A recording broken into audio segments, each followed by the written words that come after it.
le parrainage de 1% de l'électorat local dans au moins la moitié des régions et districts autonomes d'Abidjan et de Yamoussoukro tel qu'exigé par l'article 51 du Code électoral n'a pu être obtenu par le candidat. Que la candidature de M. Assalé Tiemoko Antoine doit être déclarée irrecevable. Le Conseil constitutionnel de Côte d'Ivoire a rejeté la candidature de l'honorable Assalé Tiemoko, député maire de Tiassalé, pourtant surnommé le Robin des Bois, pour son engagement en faveur des populations les plus défavorisées.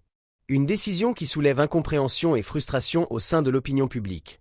Comment un homme proche du peuple, porteur d'une vision nouvelle, a-t-il pu être écarté de la course présidentielle? Bienvenue sur 8-9. Selon le Conseil constitutionnel, le rejet repose sur plusieurs motifs. 11 345 numéros de CNI jugés faux parmi ses parrains. 213 parrainages attribués à un autre candidat. 11 558 parrainages invalidés au total, ramenant son score à 23 183, bien en deçà des 33 727 requis. Mais le camp Assalé dénonce des incohérences majeures.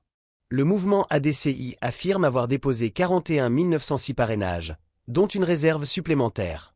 Selon leurs calculs, le quota réel à atteindre était de 35 336, et non 33 727.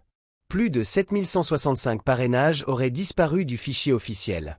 Ces zones d'ombre renforcent le sentiment d'un processus électoral à réformer, notamment pour éviter les doublons de parrainage et les fausses pièces d'identité, comme le réclament plusieurs observateurs. Face à cette décision, l'honorable a exprimé publiquement sa colère sur Facebook, mais appelle ses militants au calme et à la foi en la démocratie. Si Assalé Tiemoko n'est pas retenu comme candidat à la présidentielle 2025, plusieurs voies s'ouvrent à lui. Participer indirectement aux élections en appelant ses militants à soutenir un candidat partageant ses valeurs. Continuer son combat comme député-maire en renforçant son image de défenseur des populations vulnérables. Préparer l'avenir politique. Son rejet peut être une étape formatrice, un tremplin pour bâtir une candidature plus solide lors des prochaines échéances. En reprenant les mots de Mandela, il conclut « Je ne perds jamais.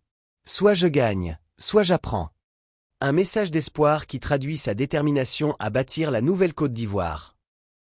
N'oubliez pas de vous abonner et d'activer la cloche de notification pour ne rien rater.